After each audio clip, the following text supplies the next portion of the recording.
یکه مینې دا چای راوړې او کنه یوه ګنټه دې وشوه دا چای پخې او کنه د سنډه سر پخې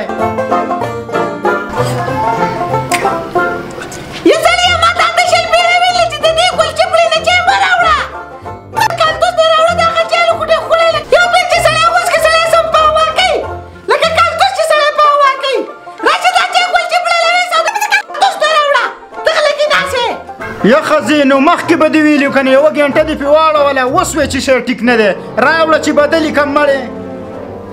خو خېټه ډکول دې نه تا پکې له ځانه قسمونه راویستو د ګل چپړي چې او د کاکتوس چې هلکه نو روایده پاچا ګل به اکثر وی چې دا بعضې ښځې ډېرې قمقلاني راشه نن دا خپله ښځه هم چیکه چې په څومره اوبو کې ده همدغې چې ته په دې لاره کې تیلی بدله کړه او واپس یې وله راوړه چې دا څه وی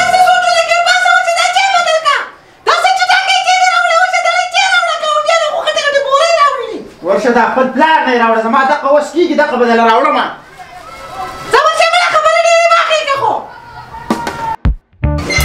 یا ښځې او کلي راشه شا باله چې مې بدل کو اوهو یا سړیه دونه غټه تیلی کې دې زما وخیل بیا لږ چای راوړو اوهو ته قیسې مه کوه مړې چې پوه که ورشه شا به دې سر مې دړلی په هر ځای کې ستا قیسې دي خدای دې مړو باسه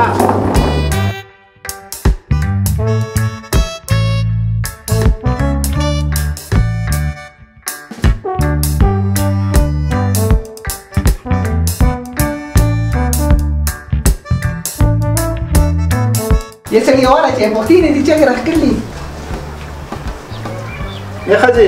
چای اوس څنګه دی ښکلی دی که نه دی څنګه هی یا سړیه داسې ښایسته چای دی چې بس دا ګلمې مې پرې غوړی شي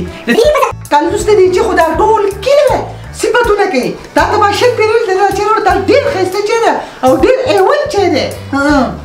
ښه لکه ډېر زبردست چای دی او ډېر ښکلی چای دی سړیه خو دا چای په قلارس کې دی چې دا کومې دله وڅېسي زه به چې وړه واخېږم قدس یا نور وای د ښځه خو د واقعي د پوندو پورې قمقله وخته صرف د تشې تیلی بدلولو سره هغه چای بلکل ټیک شو یا پروردګاره چې مخکې به څه کېږي قدس دا خو میله د دې چیز کو سر دا خبر را یاده شوه یا ښځې دا وړه مړه پرېږدوه او زر تر زره بورقه په سره وه هغه د بازګل کوتک نه دی هغه مړ دی او جنازې یې ځان رسول غواړي یا سړی دا خو ډېر ښه سړی و پرېږده ووړه بیا به چې د وخته ځان ورسوم پرېږده الله سید ته منم ډېر ښه سړی و که نه د چا سره څه بد نه و کړي دغه د دنیا ساعت دی ولیده یا سړی زه تا ته یم چې پنځه وخته لمونځ کوو ته ټوله اوس دقې موبایل ته پروت دی هی هلې یا سړی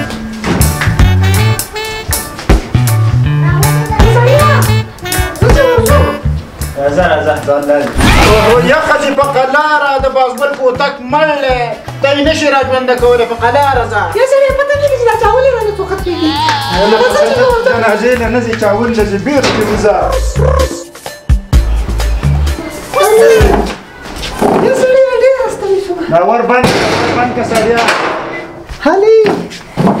یا سړیه سړی خو داسې بدرنګه پروت و دا خوله یې اسمان ته کږه شوې وه څه بل شان یې پروت و که نه هلې داسې غم خو ما چېرته نه و لیدلی وکه مینې خدای دې دا جاښه سر خاورې که ته غم لتلی وې او که ته دغې سړي لیدو لتلی وې د الله نه ویرېږه مړې څه بې خونده خبرې کې هلې یې سړیه غلی شه دا ټولې ښځې د مړي لیدو له ځي یې سړیه بله خبره مې را یاده شوه داسې اوږه دې اچولی و وکه مینې دا جاښه سر دې نیولی څه شی اوږد اچولی و یا سړیه څه شی درته یادومه خو کفن یې ورته اوږد اچولی و سړی 2 فوټه و او کفن پې اوږد و خو داسې وایه که نه صفا خبرې کوه یا د خدای ناانصافې د هغه ته اوس د دوا ضرورت دی موږ له په هغه خفګان پکار دی ته پسې پیشاړې کې یا سړیه داسې پې خفه یمه چې هغه الله ګواه دی ډېره زیاته پې خفه یم که نه هی واړه واړه بچوړکې ته پاتې شو او خو ما ته پته لګېده بلکل ما ته مخامخ په پینډه کې ناسته وي او دا د پیشو سرونه دي دننه کول ستا د خفګان خو دا نوڼۍ نه پته لګېده یې سړي که څه چې زه لیدلی یم خو راشه خبره ولرموړوه یې سړیه سړی چې ډېر خفه یي نو دا ځکه غټه غټه نوڼۍ یې مطلب یې دا که دا نوړۍ زما په مرۍ کې ونښلي او زه بس یې مړه شمه. یا ښځې زمونږ مشرانو یو شیم نه دی پرېښودی وایي د ښځې د یو ویښته لاندې 100 مکرونه هر شي له خبره جوړی هر شي له دې جواب جوړ کړی خدای دې دا ببر سر خاورې مکه. خو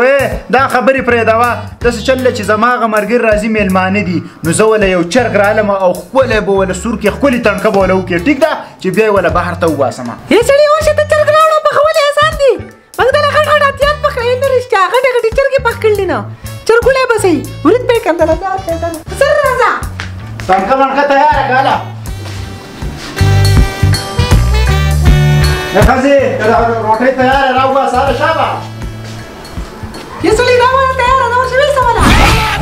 یم بې ختلې ما خو تاله چرګ راوړم چرګ سور که دا خو دې تشه لوګان پخ کړي دا ولې یا سړي په تاسو کې خو هم دقه چل دی که نه چې ستاسو د پیدې څوک سوچ کوي که نه نو هم تاسو دقه کوئ اورې یا ښځې څه وکړي کړي خو ته دې دا جاښه سر دې نیولی د چرګ په ځای دې راپسې الوګان پخ کړي او تا ما له کوم ځای د پیدې سوچ کړلی ولې دا ستا د پیدې سوچ دی نه ما وی که دی نن خپلو مېلمنو ته وشرمېږي خیر دی خو بله ورځ زما مور راځي نو ما یې دا چرګ په هغې لالل کړو چې دواړه ورته ونه شرمېږو نن یوازې شرمېدلی ښایي خو بله ورځ دواړه شرمېدلي نه یو ښه نو په دې وجه مې دا سوچ کړی و ما وی چې ستا پیده وشي و ښځې مونږ دې وځه که نه زما په شرم پسې دې راغستې ده چې مور دې راغلی وی نو کومه ورځ هغه وږېدله هر څه به مې په دا ویله زه به یې دغه ته بوځمه هوټل ته به یې بوځمه یا الله د داسې ښځې نه په نوم مسلمان وساتې. السلام علیکم یا دې ګاونډیان نصیحت کړي دي زه بچیاله زه رالم زه شابه کوم یا ښځې په دې بازار راتېرېدم نو ما وی اختر دی او یو جوړه مې خوښه شوه خو ډېره ښکلې وه نو ګران هم ده خو تاله مې واغېسته په مینه مې ده راغېستې ته وګوره دې ته یې سړیه دا جوړه به دې ته وایي تاسو سړی خو د ښځو په کارونو سره پوهېږئ نه داسې جوړه خو نادیدم نه اغوندي لکه دا تا چې راوړله یا ښځې چې چېرته دې زما د لاس څه شی خوښ شوی نو هغه به زما د زندګۍ د ټولو نه ښکلې ورځي یې سړیه په بله ورځ ډیبرۍ ما له جوړه راوړوه وایي دا راله روغه که زما سره پرته ده چې ډیبرۍ د اختر په ورځ واغوندې نو دا ټوله دنیا به ورته کړېږي او زه یې د تاسو اغوندم ته یې ویې نه ورشه ویې به یې نو چې دا لا څنګه جوړه ده چې ټوله دنیا یې صفتونه کوي یې سړیه جوړه به ته هلو ښیمه خو سترګې پټې که چې زه کله 1 2 3 ویمه نو په 3 به سترګې غړې اوهو زه ستا دپاره به سترګې هم پټې کړم نه ها 1 2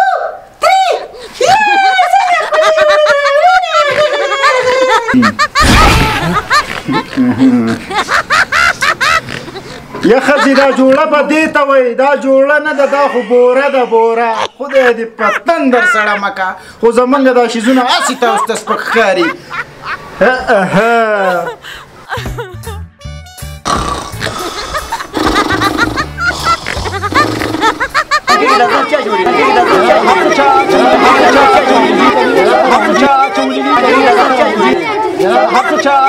پروردګاره چې دا شور داسې دی اوهو دی خو سور ماسپښین دی دی لوده دی یې سړیه ته خدای مونو باسه یا ښځې څه چلو شو بیا څه تندر راتاو شو یې سړیه پاس ورشه بار دا څه خویمه ده شور راځي د خوبه یې ویستو زمه الله دا لا به ټانکي د زر چا چوری دي یاره ایوب ما ته څه پته چې دا زهر پکې چا چولې خو پته به یې ولګي د چم ګاونډ کې به مو وینا وکړو چې دا زهر چا چولې ټانکي ته دا ماشومان غوړ لګل غوړي کورو باندې ته شو وینا وکي چې دا زر چا چوری دا خدای په کړی دی دا ثابت کړي محله به چنجن بادرنګ لاله ولې خیر دې څه چلې څه غویمه جوړه شو دا خیر چرته دی په دې ټانکي کې چا زهر اچولې په دې روز بدري کې به پته ولګي خو زمونږ خور ته به ووایي چې دا نلکې نه اوبه ونسکي او ته خپل خیال کوه چې ته چېرته دې اوبه ونسکې چې د دې رزلټ نه راوتی د هغه پورې به د نلکې نه اوبه نه استعمالوئ او چم ګاونډ ته به هم وینا وکړو چې هغه هم اوبه نه استعمال نه کړي بس ټیک ده چنجن بادرنګ لاله همدغه دی لاړم او وینا ورته کوم چې چېرته نلکې نه اوبه ونسکي ښه الله دې په ایمان خوشحاله که یې سړیه یې چالو خیر خیر دی هېڅ هم نشته ښځې خو داسې کار وکړه د نلکې نه یو 2-3 ګیلاسه اوبه وڅښه اوده شه هله یې سړیه دا خبرې دې څه وکړه څلور پکې اوس کمرې مې وچه شوې ده هله ورشه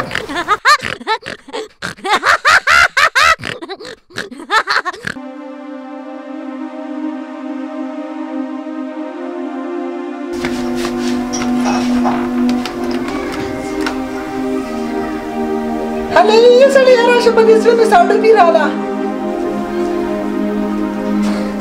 الې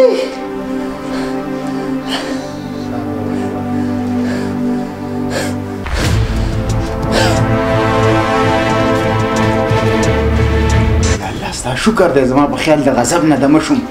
ته ورغه چې اوس یې ارور تریم کوم چې راشي او دا ګن وړي الو چنجن بادرنګ صاحب زر تر زره کور ته راشي ډېره غټه حادثه شوې ده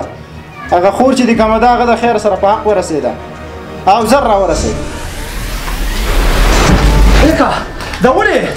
ولې مړه شوه دا کمیله خور ولې مړه شوه خو نشي مړه کېدی نشي مړه کېدی دا هلکه د دې خو د پیشو په شان وسهه دي دا څنګه مړه شوه یا زما کمینې خورو یا زما خوږې خورو یا زما خوږې خورو شابه زر راته وایه دا خور مې په څه مړه شوه شابه هله ته وایه چنجن بادرنګ صاحب دا داسې چلو شو کله چې بهر شور او زه در ووتم تاسو چې وی په دې ټانکۍ کې چا دغه اچول زهر او مسکه کور کې وړوته وه نو زه رالم دې ته مې وې ما کمینې هغه ورور دې وایي چې دا اوبه ونسکې نو کمینې په جواب کې وی چې زما ورور یو ډېر بې غیرته دی او ډېر یو بېوقوفه دی په تا پورې دومره خبرې وکړې او بیا لاړو اوبه یې وسکې وې زه به زه د خپل ورور د قصص کومه دی اوبه بیا دې دغه شی جوړ ها دا خبر ده ما خو دې ته ویلي وو که نه چې دا اوبه به نسکئ خو دې زما خبر نه ده منلې او د دې دماغي توازن خراب دی مور ته مې ستل پېرې ویل چې دا ډاکټر له بوزه مور و خو نه یې بوه چنجن بادرنګ صاحب څه خبر وله کوئ سیزه یې او که نه یې خښوئ راځه هلکه چې څه بندوبست وکړو چې ګاډی ورله راولو چې وړو یې زه صحیح د بندوبست یې وکړئ خو بس زر ته زر راشئ ګرمي ده داسې نه چې بین وکړي یا الله ستا لاک شکر دی چې د دې بېوقوفي نه دې دمه کړم پروردګاره که نن دا نه وی مړه شوې نو بله ورځ یې زه مړ کولم یا الله ګناهګار یم خو څه وکړمه بېوقوفه ونو یوه ورځ هم په ما نه ده خفه شوې مشرانو متل کړی دی وایي چې څه کرې هغه به ریبې زه الله دې مل شي نو